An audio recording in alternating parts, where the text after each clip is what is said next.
2023년을 마감하는 금년의 마지막 주일에 주시는 말씀입니다.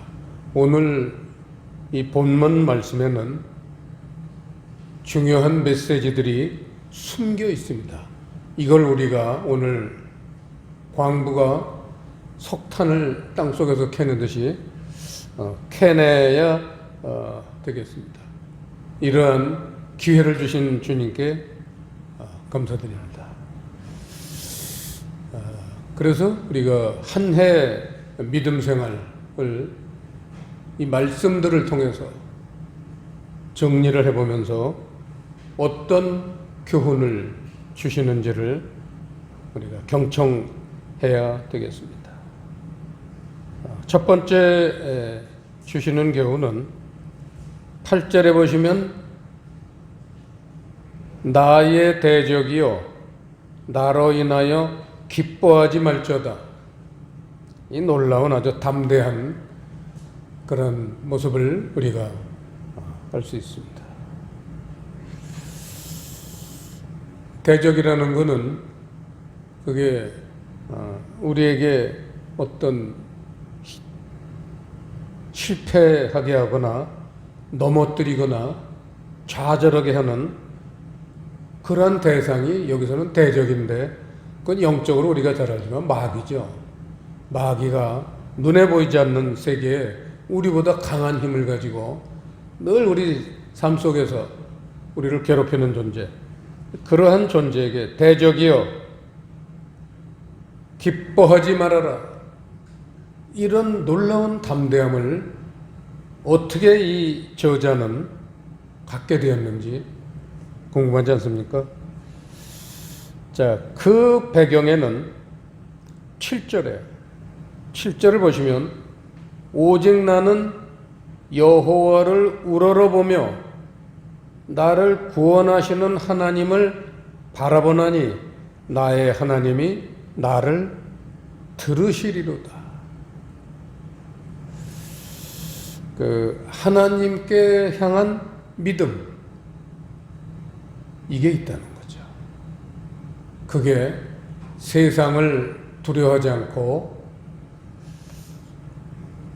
마귀야 와라, 내 대적이여 나로 인하여 기뻐하지 마라, 까불지 말라 이거예요. 마귀야 까불지 말라, 이런 그 담대한 믿음이 하나님께 향한 그 신실한 믿음이 있기 때문입니다. 어떤 믿음이냐? 그 7절에 보면 아주 중요한 단어, 성경에서 가장 중요한 단어가 하나 나옵니다.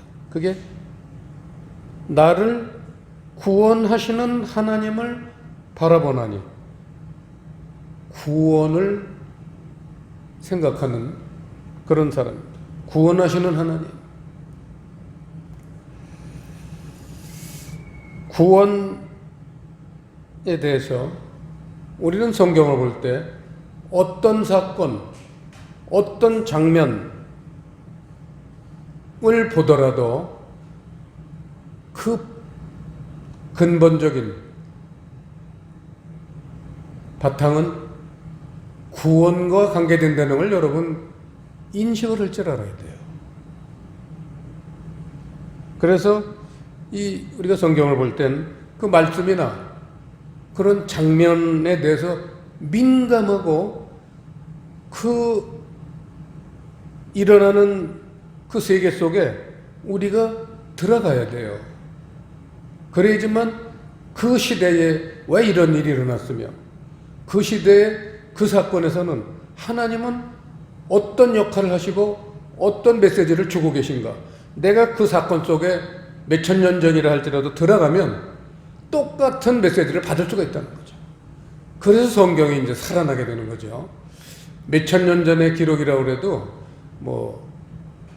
스토리텔링이 아니죠. 성경은 재미있게 뭘 읽으려고 연속곡처럼 보는 겁니까? 아니잖아요. 생명과 관계되는 것, 구원과 관계되는 말씀이기 때문에 우리는 어떤 성경 한 줄 한 줄, 한 단어 한 단어를 볼 때마다 그 속에는 원리, 기준, 이 숨어 있다는 거예요.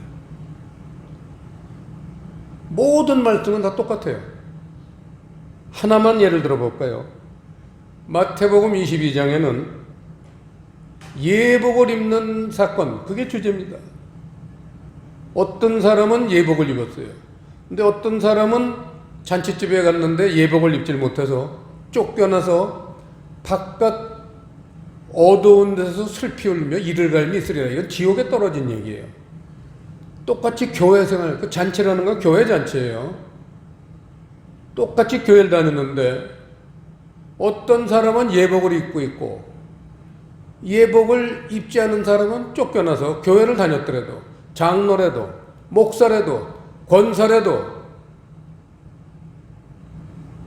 아무리 헌금을 많이 했더라도 쫓겨나서 지옥을 간다는 그런 놀라운 메시지가 숨어 있습니다. 그럼 우리는 그 속에 들어가야죠. 그럼 거기서 우리가 뭘 생각해야 돼요?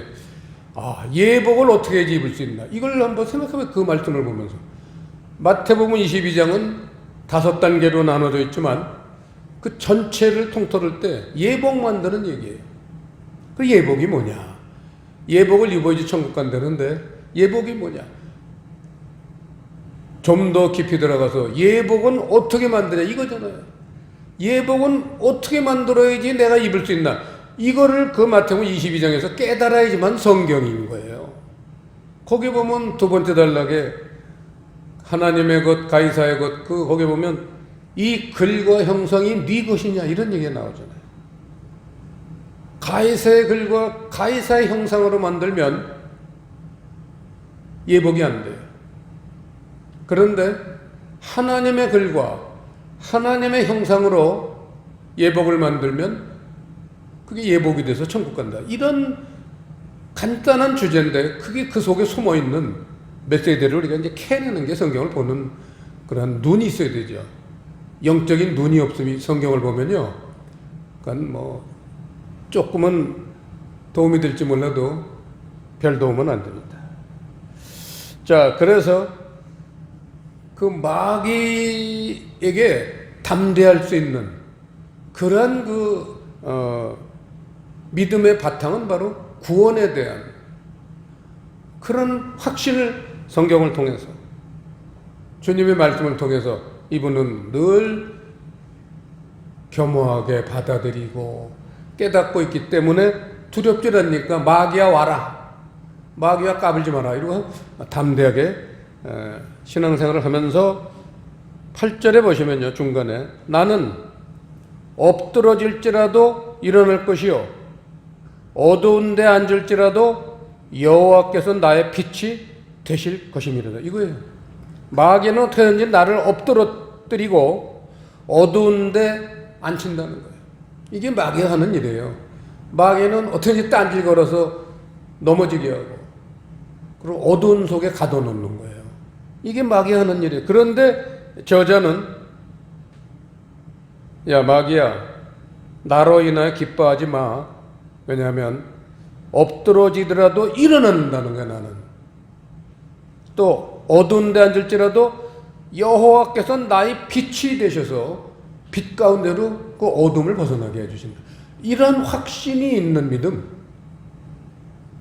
이것 때문에 마귀도 두려워하지 않고 정말 7절처럼 하나님을 겸손하게 그렇게 믿는 그런 사람이라는 거죠.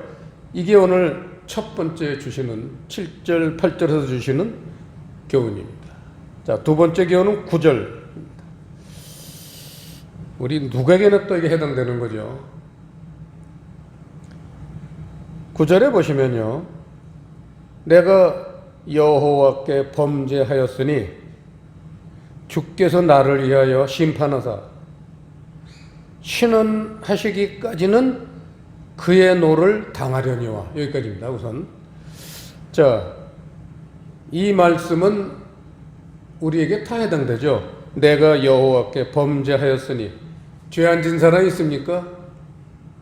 죄 안 진 사람 한번 손 들어보세요. 지구상에 70억 인구가 있지만 한 사람도 죄 안 진 사람 없어요. 하나님 앞에서는, 하늘 아래서는 다 죄인이에요. 그래서 주께서 나를 위하여 심판하소. 이거 보세요. 심판이라는 건요, 두 가지가 있어요, 여러분.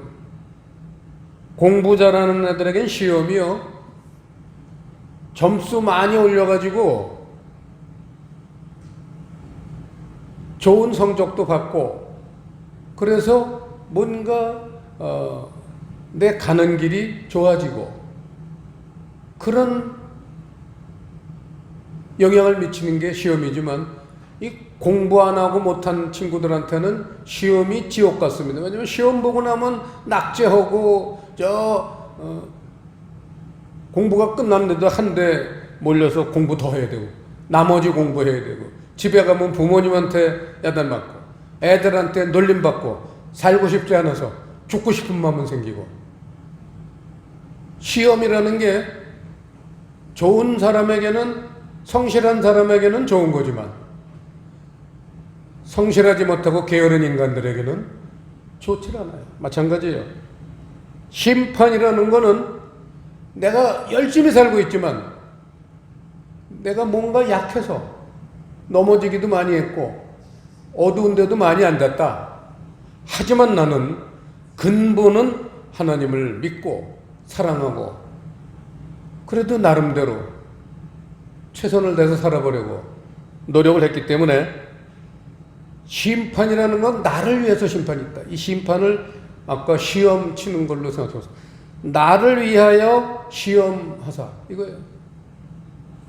이번에 중간고사 있다, 기말고사 있다. 아, 이건 나를 위한 시험이야. 이렇게 생각하는 학생이 있는가 하면 아, 또 시험이야. 큰일 났네. 보세요. 나를 위해서 시험이 있다. 이런 믿음을 가지고 신앙생활 하는 여러분 되시길 바랍니다. 심판이라는 거는 무서운 거지만 나를 위한 심판이 있다는 거예요. 왜냐? 나를 위하여 심판하사 신원하시기까지는 그의 노를 당하겠다. 이 놀라운 하나님 섭리를 너무나 잘 이해하는 저자입니다. 보세요. 신원하시기까지, 신원하다 라는 단어는 칠판에 보시면요, 리브라는 단어예요.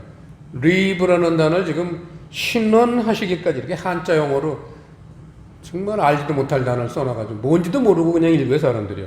신원하시기까지가 뭐예요? 저도 이게 읽으면 몰라요, 지금도.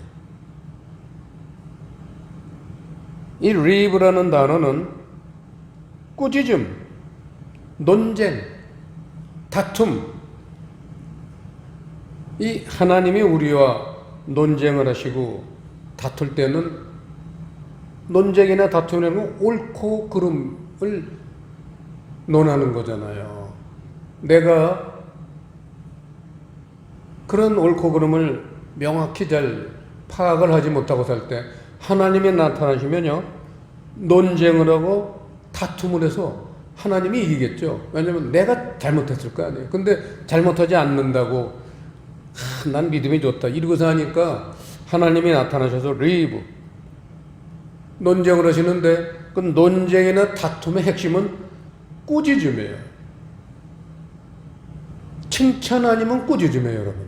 여기서는 꾸짖음이에요. 그래서 심판이라는 게 하나님이 꾸짖기까지는, 하나님께서 꾸짖기까지는 그의 노를 당하려니와. 보세요. 아무리 우리가 잘못했습니다 빌고 용서를 구하고 내가 좀 달라졌더라도요, 잘못한 게 없어지진 않잖아요. 그 잘못한 것에 죄값은 받는 거예요. 용서받았다고 죄값까지 용서받는 건 아니에요. 여러분, 우리 신앙생활하면서 많이 알죠. 잘못해서 회개를 했는데 삶 속에서 엄청난 고통이 따라오잖아요, 나중에. 그게 뭐예요? 그냥 입으로만 잘못했습니다 하고 넘어가면요, 그 사람 인생에 변화가 없어요. 잘못했습니다. 마음속에 그런 회개, 진실한 뉘우침이 우선 회개겠지만 그것만 갖고는 하루 자고 나면 달라지거든요. 뭐 놀아갈 때 다르고 왜 그런 얘기 있잖아요. 하루 자고 나면 싹 잊어버리거든요. 그런 인간의 나약성, 비겁함을 알기 때문에 그 사람이 잘못했으면요, 죄값이 따라와요. 잘못한 걸 뉘우쳤는데 이게 삶 속에서 엄청난 고통이 오고 시련이 옵니다. 그걸 당해야 돼요. 다윗을 보세요. 대표적인 분. 다윗은 누구보다도 하나님이 자기 마음에 합한 사람, 그야말로 하나님 마음하고 일치가 된 사람, 이런 분인데도요, 잘못을 많이 했어요. 인간적인 잘못을 너무나 많이 했기 때문에 일반인들이 당하지 않는 그런 고통, 자식들이 죽이려고 반란을 일으키고, 얼마나 그런 사건이 많았습니다. 부하가 돌멩이 던지면서 개세이 쇠세이 덤벼들질 않나. 왕인데, 왕한테. 하여튼 다윗은 모든 참 고난을 당했어요. 적군한테 잡혀서, 블레셋 사람들한테 잡혔을 땐 미친 짓을 해서 풀려났어요. 저건 미친놈이다. 블레셋 왕이 보니까 저 미친놈 가둬서 뭐라냐. 야, 부정탄다. 쫓아버려. 미친 짓을 해서 풀어놨어요. 그게 시편에도 나오죠. 다윗은 별짓을 다 해서 하나님의 그런 징계를 당하면서도 곱게 당해요. 왜냐하면 내가 당해도 싸지. 이런 믿음이, 내가 당해서 싼 거야. 내가 옆집 아줌마를 건드렸잖아. 이런 다윗은 나중에 오는 그 고통을 통해서도 정말 내 마음 돌이키려고 그랬던 거 확실하게 마음을 굳히는 그런 훌륭한 성군이 다윗이죠. 자, 나를 위하여 심판하사 신원하시기까지는 그의 노를 당하려니와. 근데 그러고 끝나면 신앙생활이 참 허무할 거 아니에요. 뭐 맨날 당하는 얘기만 나오나. 근데 그 다음에 주께서 나를 인도하사 광명에 이르게 하시리니 내가 그의 의를 보리로다. 이거예요. 그 의라는 단어는 사랑이에요. 내가 잘못 살아서 주님한테 그렇게 징계를 당하지만 그래도 나는 하나님을 믿는 믿음 약해지지 않고 더 주님을 신뢰하면 주께서 나를 인도하사, 내가 아무리 큰 죄를 졌을지라도 나를 버리지 않고 나를 인도해서 광명에 이르게 하시리니. 어둠에서 벗어나는 게 광명이에요. 빛. 어둠과 빛이 없는 것이 어둠입니다. 광명에 이르게 하시리니 그 광명이 뭐냐? 하늘나라의 빛이 뭐예요? 사랑이에요. 그의 의를 보리로다. 하나님, 사랑의 하나님이 이렇게 나를 징계도 하지만 나를 정말 천국 들어가는데 부족하지 않는 사람으로 만드시려고 그런 거지 내가 미워서 그런 건 아니시구나. 하나님 감사해요. 이런 신앙이 얼마나 멋있습니까? 그래서 이 죄의 문제, 구절은 죄의 문제인데 이 죄의 문제에서 가장 중요한 건 돌이켜야 돼요. 거기 지금 써 있진 않지만 주께서 나를 인도해서 광명에 이르게 하셨다. 이거는 그 사이에 내가 돌이켰기 때문에 이 의미가 빠진 거죠. 돌이키지 않으면 절대 광명으로 인도하지 않으십니다. 그래서 우리 신앙생활에서는 돌이키는 게 얼마나 중요하냐. 그 예가 그 바벨론 포로 사건이잖아요. 이스라엘 백성들 수천 년 동안 주둥이는 하나님을 믿는다고 하면서도 몸으로는 지 마음대로만 살았어요. 욕심껏 아주 악한 인간들로 살았어요. 그래서 하나님이 이스라엘 백성들을 자기보다 훨씬 강한 나라, 그 당시에 바벨론 제국, 느부갓네살,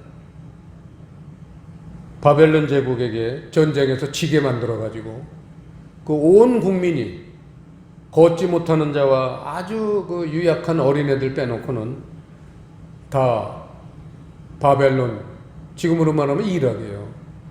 이스라엘에서 이락까지 끌려가서 거기서 70년, 3대, 4대 동안 노예 생활을 하면서 비참한 생활을 했습니다. 그 노예 생활하면서 돌이켰어요. 돌이키니까 나를 인도하사 광명에 이르게 하신다. 다시 자기 조국 유대 땅으로 돌아오게 해주셨잖아요. 이거예요. 모든 하나님의 사건은 이렇게 기승전결이 있습니다. 자, 그게 두 번째 교훈이고요. 범죄를 했더라도 돌이키기만 하면 광명의 세계가 온다. 이게 이제 두 번째 교훈이고요. 마지막 세 번째 교훈은요, 11절. 이건 좀 말씀 속에 의미가 있지만 그 단어 자체 갖고는 우리가 이해하기가 어려운 거기 때문에 잘 보셔야 됩니다. 내 성벽을 건축하는 날, 이게 오늘 말씀의 제목입니다. 성벽을 건축하는 날. 잘 지금 7절, 8절하고 9절, 10절 두 단락에서 두 번 교훈을 주셨는데, 그리고 결론이 성벽을 건축하는 거다, 그게. 영적으로 아직 더 놀랍게 깊이 들어가셨습니다. 성벽을 건축하는 날, 곧 그날. 성벽을 건축한 날이 그날이라는 거예요. 그날이라는 데다 밑줄을 치시고요. 성벽을 건축하는 날이 그날이고, 그날이 지경이 넓혀지는 날이다, 이거예요. 11절에 그 세 가지가 3단 논법입니다. 성벽을 건축하는 날이 그날이고, 그게 바로 지경이 넓혀지는 날이다. 이렇게 쉽게 풀어줬습니다. 자, 그래서 성벽이 뭐냐? 잘 보세요. 성벽이라는 거는 그 안에 성전이 있잖아요. 하나님 성전 얘기하는 거예요. 이스라엘 땅에 그 성전도 바깥에 쭉 성벽이 있어요. 우리 사모님하고는 성지순례 갔다 왔지만 그 성벽이 다 무너지고요. 그 서쪽 벽만, 원래 성벽은 서쪽 벽 조금만 남아있고 나머지는 다 후세 사람들이 새로 진 거예요. 진짜 아니에요. 그래서 원래 남아있는 서쪽 벽, 그 서쪽 벽을 통곡의 벽이라고 부르는데, 거기 가면 벽 사이에 지금 몇천 년 동안 이스라엘 사람들이 나라를 뺏기고, 그냥 성전도 팔레스타인 이방인들이 뺏어가지고 거기서 지네들이 예배를 드리고, 그러고 있잖아요. 그러니까 이 사람들이 예배 드릴 때라고는 벽밖에 없어요, 벽. 성벽에 가서 그 벽을 향해서 그 기도들을 써갖고 와요, 집에서. 그걸 꽂은 게 상당히 오랜 동안, 몇천 년 동안 꽂고 종이가 발에서 날아가 버리고 또 꽂고 또 꽂고 해가지고요. 꽂은 쪽지로 벽에 바위가 보이질 않아요. 벽돌이 안 보일 정도로 그렇게 많이 꽂혀 있습니다. 그만큼 이스라엘 사람들은 나라를 빼앗긴 슬픔을 거기 와서 해소를 해요. 이 벽이 뭐예요? 성전을 지켜주는, 성전을 보호해주는, 그게 벽이에요. 성전이라는 건 하나님이 들어와서 계시는 곳입니다. 우리 신앙의 핵심이죠. 우리 신앙을 지켜주는 성벽, 벽이 있다는 거예요, 여러분. 그 벽이 무너져 있다는 거예요. 마귀 때문에. 지금까지 우리가 봤던, 마귀가 날 넘어뜨리고 어둠 속에 앉아있기 때문에 내 벽이 많이 무너져 있어요. 그러니까 내 신앙을 지킬 수가 없어. 벽이 없으면 적군이 쳐들어오잖아요. 마귀가 쳐들어오잖아요. 벽이 있어야지 적을 막잖아요. 여호와는 나의 반석이시여, 나의 요새시여, 나를 건지시는 자시여, 나의 하나님이시여, 나를 피할 바이시여, 나의 방패시여. 이런 게 전부 벽이잖아요. 벽을 만드는 죄를 그렇게 표현했어요, 시편 기자가, 다윗이. 그래서 성전을 보호하는 벽이라는 거예요. 자, 그러면 이거를 영적으로 풀면요, 이게 뭐예요? 성벽이 지금 오늘날 보면 뭐예요? 우리 신앙을 지켜주는 벽이 있어요. 그게 사고방식 얘기입니다. 아주 중요한 겁니다. 사고방식인데 그 앞에 한 단어가 붙어야 돼요. 무슨 사고방식이에요? 세상 사고방식 갖고 되겠어요? 하늘 사고방식이에요. 이겁니다. 하늘 사고방식. 이게 무너져 있다는 거예요. 그리고 세상 사고방식으로 꽉 차 있어요. 교회 다니는 사람들. 그래서 내 성벽을 건축하는 날 하늘 사고방식으로 네가 그렇게 둘러쌀 때 그 얘기예요. 그걸 그날, 이 그날이라는 단어는 여러분 우리 전도사님이 기도 인도할 때마다 종말 얘기를 하잖아요. 이 그날이라는 거는 종말에 거기다 쓰세요. 종말에. 그날이라는 거는 종말을 얘기할 때 쓰는 단어입니다. 하나님이. 그런데 종말이 두 가지가 있어요. 우주적 종말. 누구든지 살아있는 사람이고 죽은 사람이고 다 한꺼번에 같은 날 같은 시에 만나는 종말. 이게 우주적 종말이에요.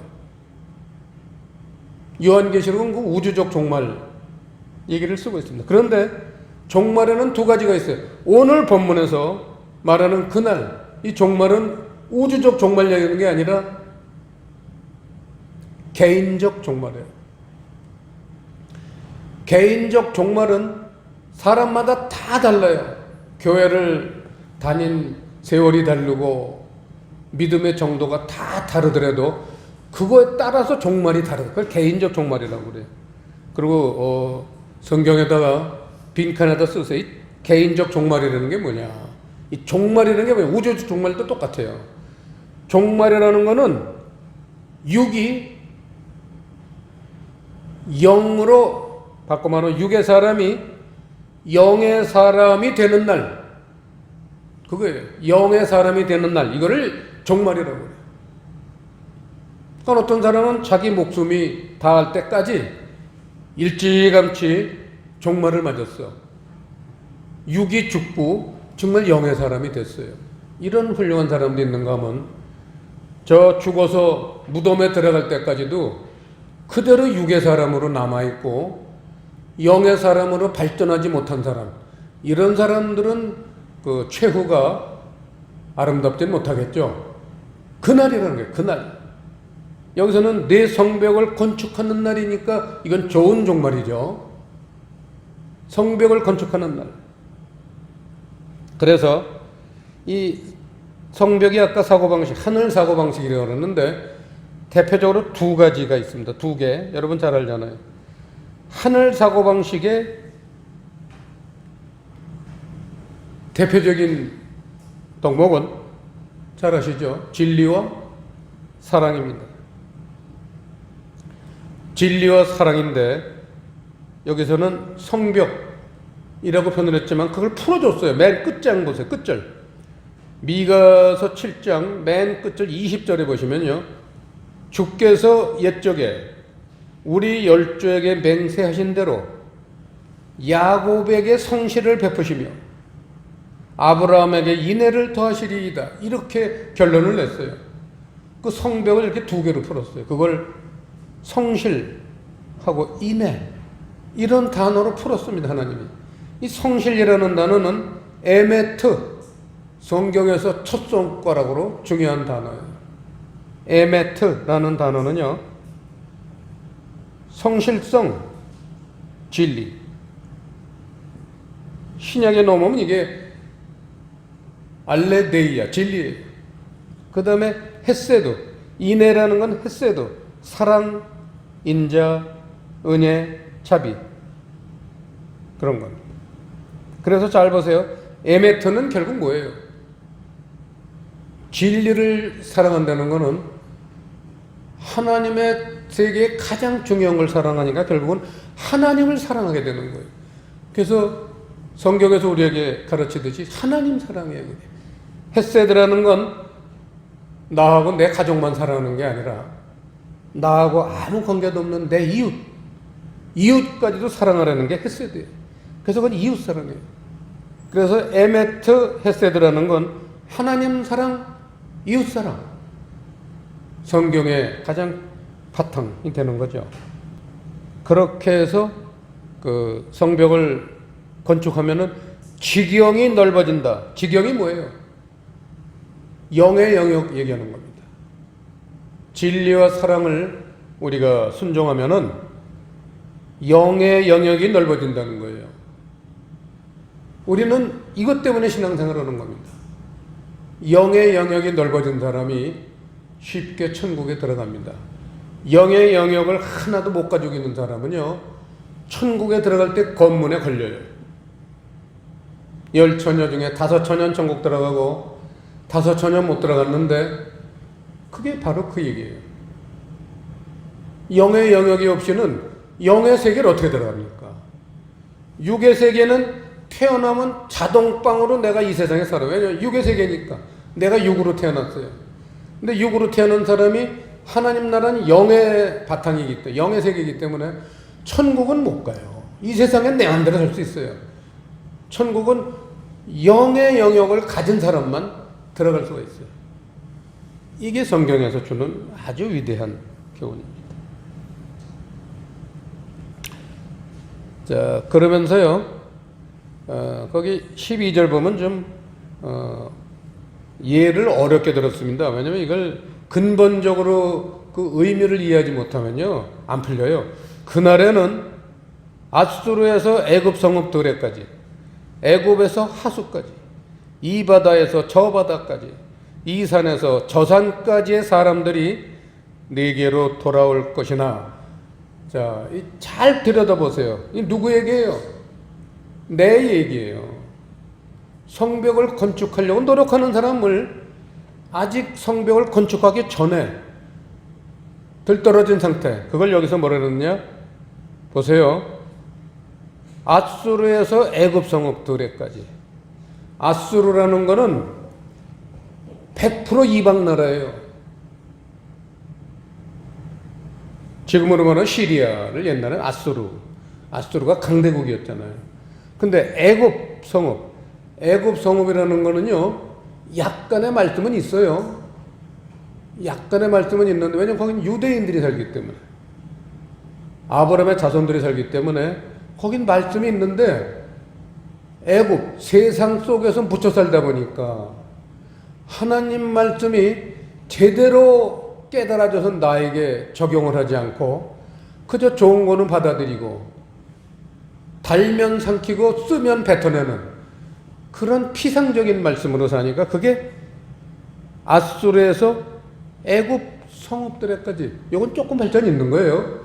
아수르는 아예 그런 것도 없어요. 완전 이건 이방입니다. 그 다음에 애굽에서 하수까지, 그 애굽 약간은 좀 하나님 향한 부분이 있지만 그냥 세상이 99%가 애굽인데, 하수까지.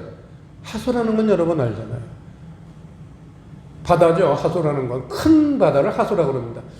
그거는 이스라엘 백성들이 광야로 건너올 때 바다를 건넜잖아요. 홍해를 건넜죠. 그 얘기입니다. 홍해라는 거는 말씀이에요. 근데 아직은 광야도 들어가지도 못했고 가나안도 들어가지 못했기 때문에 그 홍해 말씀이라는 건 세상 말씀이에요. 하지만 건너기 전에 애국보다는 조금 발전한 거예요. 그 다음에 이 바다에서 저 바다까지. 이 바다라는 거는, 바다는 말씀이잖아요. 풍부한 말씀이 바다예요. 물이 많으니까. 세상 말씀에 저 바다라는 건 좀 더 하나님의 가르침이 좀 더 많은 그런 말씀.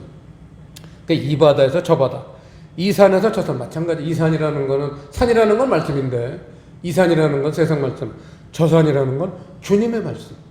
그러니까 뭔가 이게 발전이 있는 모습이에요. 그게 성벽을 건축하는 과정이다 그거죠.